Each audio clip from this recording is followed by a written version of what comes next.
कराची में news conference करते हुए शेख रशीद ने एक बार फिर शहबाज शरीफ को नवाज शरीफ से ज़्यादा बदउनवान और उन्हें पब्लिक अकाउंट्स कमेटी का सरबराह बनाना बदनसीबी करार दिया।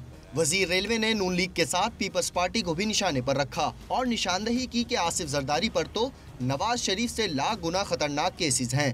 जरदारी साहब का केस नवाज शरीफ से और शहबाज शरीफ से 1 लाख गुना ज्यादा खतरनाक है।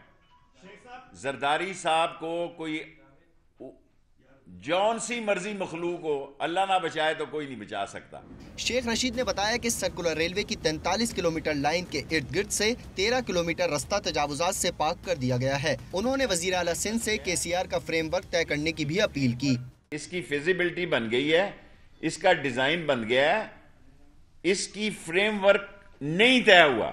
मैं चैलेंज कर रहा हूं शाह साहब को, बड़े अदब के साथ तय कर रहा हूं, और वो इसका फ्रेमवर्क तय करें। और गारंटी देना रेलवे मिनिस्टर का काम नहीं है, हम इनके साथ हैं जी। वजीर रेलवे ने यौम पाकिस्तान पर VVIP ट्रेन चलाने और जल्द ही कराची में अपना दफ्तर कायम करने के ऐलानात भी किए।